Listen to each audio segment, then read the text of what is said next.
stop trying so hard to make it work. It will work. You just have to stop trying so hard. Okay, this was one of the hardest lessons for me to learn, and it's a lesson of unlearning. Everything we've taught in our life is to, like, you need to work hard, you need to grind, you need to hustle, you need to do this and all that stuff. And I was somebody who believed in this, and I was all about, like, just going at it full time. Just everything I did was about this, and you know, it's that's all I know, that's all I did. And yes, I still agree that balance is not something that most people understand properly, and that there is a delicate balance that you have to achieve, and you do have to be all in, you do have to be all consumed.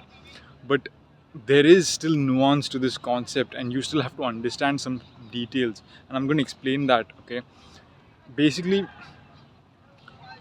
you have to learn how to balance yourself, and that doesn't mean balance what it means for other people. Okay, the concept is never be a dim light, right? If you're working, you should be only working. You shouldn't be talking, you shouldn't be texting, you shouldn't be doing anything in between. And if you're doing that 5 days out of the week, let's say Sunday to Thursday, you're working 12 hours a day, and those 12 hours you're just all in, you're just like gassing it, right? Then Friday, Saturday, or whatever, like, your weekend is, you should take off, you should relax, you should this thing.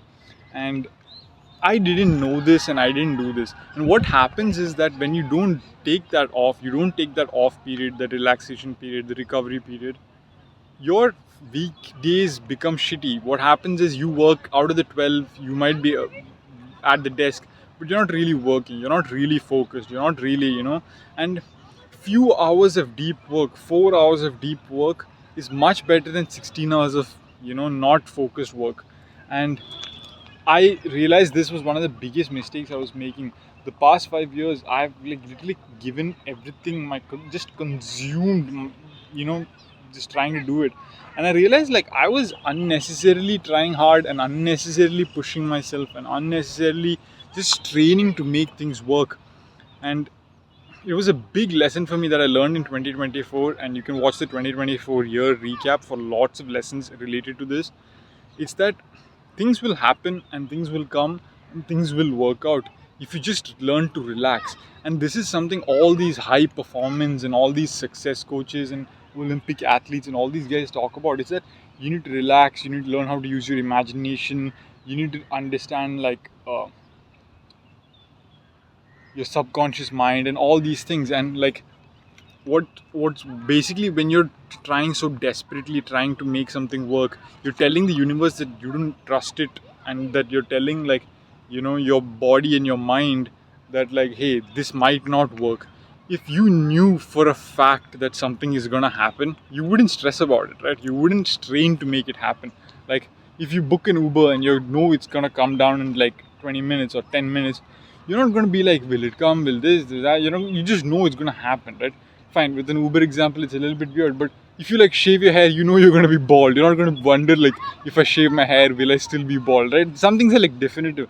So if you actually believe in your success and you believe in the results of your work, you wouldn't be worrying about it, you wouldn't be stressing about it, and you wouldn't be trying to, like, claw your way through into that, right?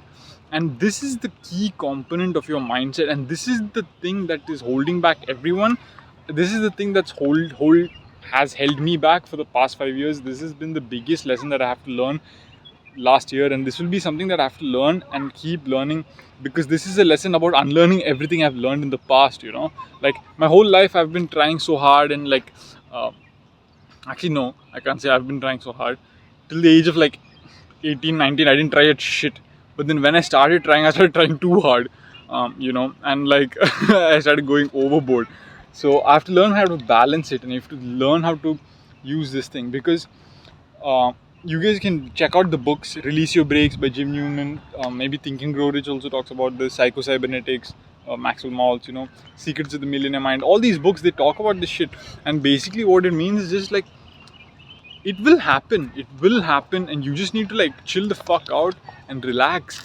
And because that signals to your body and your mind, like, hey, we're on the path to victory, we're not on an unsure path, and that reflects in your work. The athletes that perform the best are the ones that see pressure as a friendly thing. They're the ones that see stress as a good thing. They're the ones that have the strongest mindset. And I never understood what this mindset thing was. I was like, mindset, yeah, okay, I can do it, I can do it. That's what mindset is. But it's not. Mindset is much more than that. Mindset is all these things. It's relaxation, it's imagination, it's all these different techniques and stuff. They don't teach us this shit in school. Our parents don't know this stuff. And like, I see my dad, and I see how hard he's working and he's doing all these things. And I want to tell him this, but I know, and I do tell him here and there, but I know he's not going to listen, he's not going to understand, because he's been programmed and taught all his life that you need to like work hard and it's stress and this and this. And your belief systems, how you believe about how things work, is exactly how it pans out. Like, if I believe this YouTube channel is going to take 3 years to hit 1 million, and it's going to be bad, and I'm going to have like strikes and this and that, then that's what I will manifest into my reality. And like, even if you don't believe in manifestation and all these things, you can understand that when you are under severe stress and pressure, you're bound to mess things up, right? Like,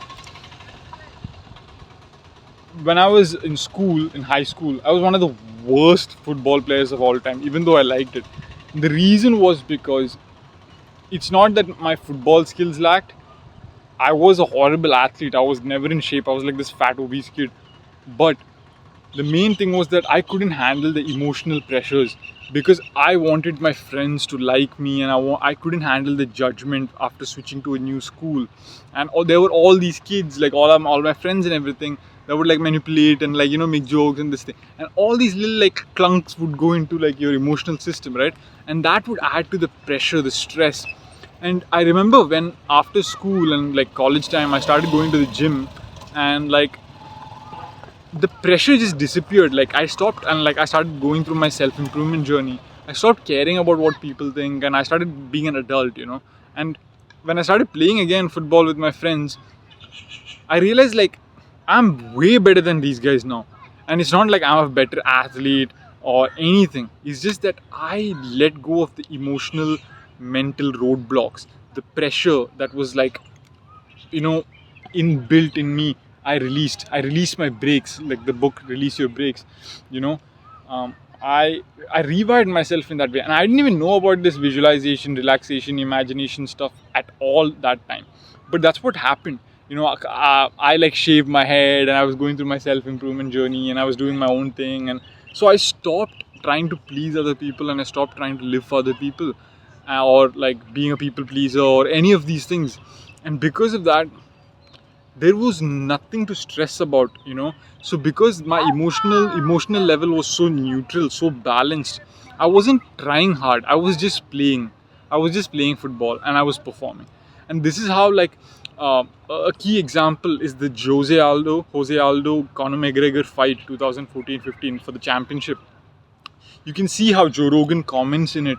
He's like, Conor looking loose, looking relaxed, and Jose looking stressed, like the pressure is getting to him, he's stiff. And Conor just comes in, and he's just like relaxes, and like boom, knocks him out in like 14 seconds, right? And Conor is somebody who talks about this visualization stuff and all. And I can't believe I used to be such a big fan of his, and I never practiced this visualization shit and never looked into it. I did it here and there, like I just close my eyes one time in a year, I would do it. I didn't do it properly. And this is the stuff that works, guys. You have to take this shit seriously. Like, I'm doing it now. Last night I visualized recording YouTube videos, okay? And what's crazy is today morning I found it so hard to wake up. I still woke up at 7:30, and after like I had to force myself to wake up. I couldn't do my meditation session in the morning because I would have fallen asleep. But I got up and I came here to this spot walking, and like I filmed like 5-6 videos. And I've never filmed as many videos as I have today, and I've never felt as good filming before. And I've never filmed in the morning before, and the clarity and just my vibe and like everything was good today. It's the first time it's been like this, and I know it's because I visualized filming YouTube videos last night. Like I visualized taking the action of doing it. And so like I'm just sharing what is working for me right now. And this spiritual stuff, this visualization, these kind of tricks, naturally when you hear it, your first reaction will be like, doesn't work, bullshit, nonsense, it doesn't work, it doesn't work. That's how I react, that's how everyone reacts. And that's because you're programmed to believe this, and like your brain is rejecting this. So you have to like slowly like dive into this world and dig it out, because success and everything will come to you, and it'll come to you far easier than you can imagine. When I was trying to make like 1 lakh or 5 lakhs before, in like two few years ago, trying my level best, I would make it, I would lose it, I would make it, I would lose it. Now like I just sit and like I just like, I'll manifest it and boom, it'll come. Like I don't even do like 1 2 actions I'll take, and then I'll just leave it to the universe, and it's like coming. So now I'm like, holy shit, I kind of like went back to the other spectrum. I'm like, I'll do only manifestation, only visualization. I'll sit like on the bed, and like it'll make everything come. Obviously that's not the end result either. You can't like not try at all. You have to do the work, like actions and stuff. But it's not the other end where it's like you trying so desperately just to make it work either. The I think the best, the most successful people, the people whose successes have like this almost like effortless, just like this smooth X Factor type vibe, they do all this shit. I know Conor McGregor did it. I know Iman Ghazi, like he did it. I know Michael Phelps did it.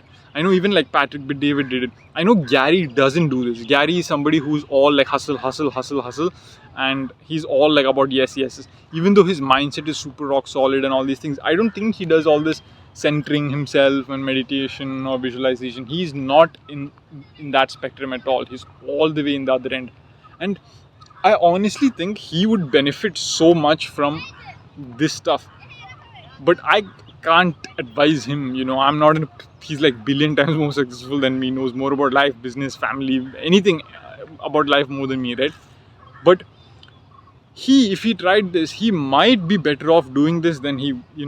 I don't know. And especially somebody that doesn't come from like a business background family. Like my dad didn't start his business until like last year, and like until then it was always like we like just a working home like employee family, will never be into business and all this shit. And I was the one who's like desperately trying to break that curse. And it's just like Gary's like environment, like his dad had a wine business and everything, so maybe he didn't have as many emotional roadblocks as like somebody like me. Maybe he didn't need it, maybe he doesn't. But you might need it. You might be coming from like regular family, parents are like doctors, and you want to become an entrepreneur and you want to become successful, and you will have all these emotional roadblocks from your families, like fights and arguments and stress over debt and all these things. And the way to release all of it is like you have to study these topics, you have to go through these books, and that's what I'm doing right now. And now I'm not even in just like the study phase, I'm like actually executing on it and applying it. And because I've noticed like even though I know how serious this is, how important this is, I still neglect it, I still reject it, my brain rejects it. Like 2 weeks later I'll be like, no, but how do I visualize, what's the exact way? Oh no, I need to read this book again, no, I need to read one more book. It's literally sabotaging me, and this sabotage is what keeps everybody stuck. This is the shit that keeps everybody stuck. This is also the reason why I know my next 5 years are gonna be like a rocket ship. It really is gonna be like a rocket ship. I'm absolutely confident because I'm moving at a faster pace than I have ever before, and more effortlessly. And I've finally found like my zone, my business model, my personal brand, my creativity, my confidence, like all these things, it's coming together. And I found the spiritual unlock, which was the final thing. Like that is like I'm the one holding myself back, my mental images and all this shit. So this is the video. It's like you have to learn to relax, and you have to learn how to work hard, and you have to balance it. People say like work-life balance doesn't exist, and that's not what I'm talking about. In the general sense, because people are talking about like working between like 40 hours a week and 90 hours a week or 120 hours a week. You can work 120 hours a week and still be balanced in a way if you like understand this thing. Because these books have like all these practices, like during, like for example, you're working 15 hours a day, and every like 4 hours you just like lie down for 5 minutes and you just close your eyes and you just like visualize and like relax into your imagination. Then that's different, you know. And everybody has a certain threshold. Like somebody like Elon Musk, who's been like an entrepreneur since, or like working hard and going hard from like a young age, reading books from like to 12 years old, 8 years old. His threshold is different than mine. I'm not built like that. Like, I know I'm super like hardworking and all these things, but that's another level, you know. And me desperately trying to become like that or anything is just gonna hold me back. I have to walk into my this thing. This doesn't mean not raising my standards, and this doesn't mean any of that, but it's a very subtle balance. And yeah, this is something that I'm learning now and I'm implementing now. So sharing it with you guys. Hopefully, it will help you a lot. This has been one of the fundamental things that I feel like missed in my life, because when I started my journey from 2018, I learned everything about gym and I was trying to make my body fitness stuff work. Then 2019, I started my clothing brand and I was trying to make my clothing brand work, and I was all in, like consumed by it. But the emotional side, the mindset side is like broken. And they say success is 80% psychology and 20% like mechanics, you know. And I was focused 20% on the mechanics, and I thought mindset was just believe you can do it, think positive, like try to think positive. Those are all just like wishy-washy terms. There's a lot more. And if mindset is 80%, mindset is 100%, why wouldn't you dive deep into studying that, right? And that's the stupidest thing I have done. Like, what the hell? Like, I still think like, how can you have watched all these guys talk about all this shit and never have bothered to read into it or look into it? Like, I feel I'm such an arrogant piece of shit, you know. I really do. I'm such a loser for doing it. But then I'm like, okay, now like I played life on hard mode. I know I can do that. I have the grit for it. I have the perseverance and the resilience. Now I can play it on easy mode, you know. So because you really can play life on easy mode if you want. If you choose to play life on easy mode, you can, and there is no shame in that. In fact, that's how all the winners play. Why would you stack the odds against you? The odds, see, as you go up in life, the game will get harder. You can't be at level 0 having the worst odds, and that's how it was for me. Level 0, worst odds, too much suffering, too much problem, and no results. And I'm like, what? How can this be possible? Like, these guys are winning championships and like becoming multimillionaires, and it's so easy, and I'm here trying to make like 10k, and like I'm not able to do it, and it's like so hard, and like what's going on, you know? So this is the thing. Stop trying so hard. Relax, learn how to do that, work on your mindset. Mindset is everything, and this mindset is what's going to take me into the future. And this YouTube channel itself came from a stroke of like intuition through this visualization practice and everything. So yeah,